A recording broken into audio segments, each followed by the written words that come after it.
Japanese beetles attack my zinnias and my dahlia, and Mosaic Virus struck again, and the sun burned my seedlings. But we're not giving up. Let's roll up our sleeves and try to fix this. Guys, I just posted yesterday my soapy water bucket video, and I had taken the idea from a flower farmer using it on Japanese beetles on her zinnias. And today I just found out I have Japanese beetles, guess what, on my zinnias. So yeah, it's time to bring the bucket back. So right now I only see these two, but I see damage on other leaves, and I saw one here as well. Okay, it's here.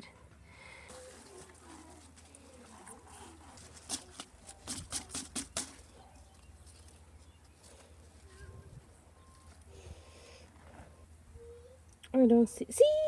Okay, it is there. Okay, it is there. Here. Can you see? Okay, let's try to catch the others. See, that's so. Unfortunately, on this day, I only managed to catch two. I couldn't find the third one anymore. So, yeah. It's morning, and I came to check on my flowers and actually free my chickens. I let them go free. And look what I found. The Papilla japonica. I thought they were only on my zinnias, but apparently not. And I'm sorry it's not focusing them properly. I managed to catch them in my soapy water, but I forgot to record it, so yeah. But I did want to show you the damage that these Japanese beetles do on the flowers. You can see that they chomp on the petals. They're really nasty.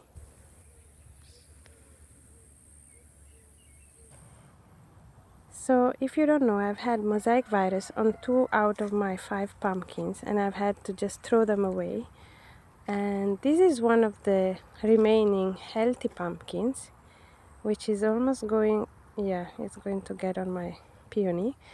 But yeah, this one is amazing.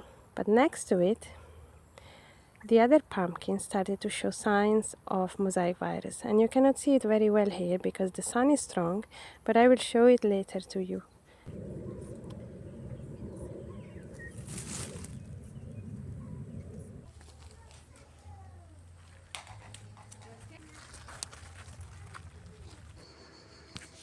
Here is how the leaf looks in the shadow.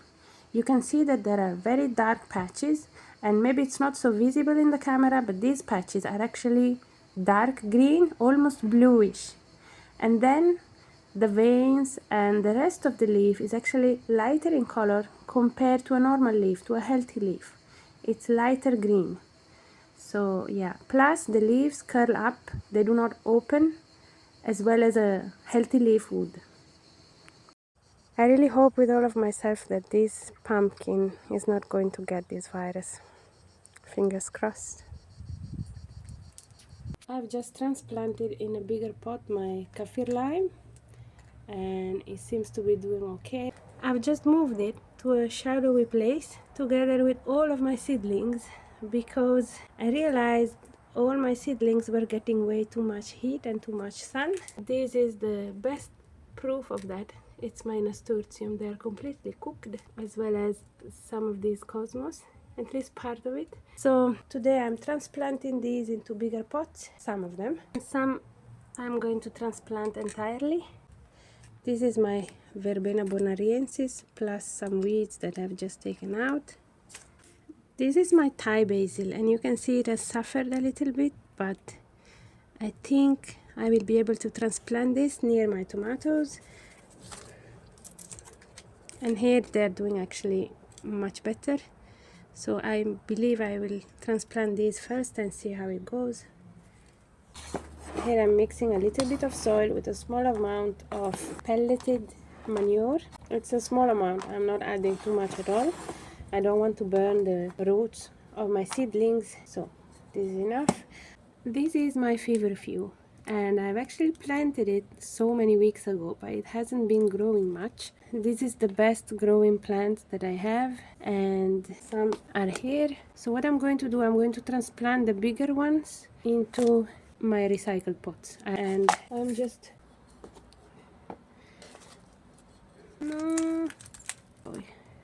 let's hope. Fingers crossed. I'm going to water all of these from below. I'm not going to pour anything on top, at least not this time. Fingers crossed.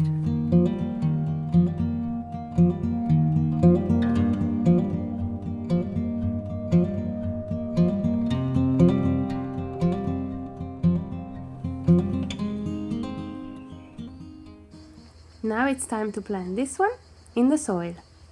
This soil is essentially mud and it's clay. I'm just going to take out the weeds as best as I can. It's not so easy, but you can see it hasn't rained in, I believe, 3 weeks or 2 weeks, but as soon as you open the soil, it's very wet. So I'm going to transplant here these seedlings. These are seedlings of Japanese indigo, also called Persicaria Tinctoria, and I bought them €10 for 30 seeds, which I thought was going to be enough, but unfortunately out of those 30 seeds I only got 4 seedlings, which I'm going to proudly show you. 1, 2, 3 and 4.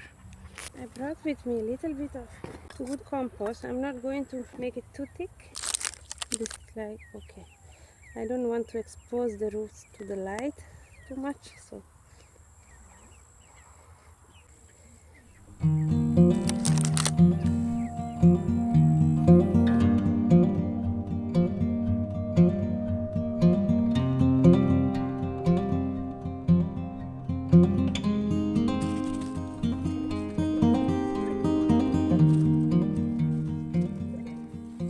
absolutely needed for this plant. So this is my transplant. Let's hope they thrive and not die.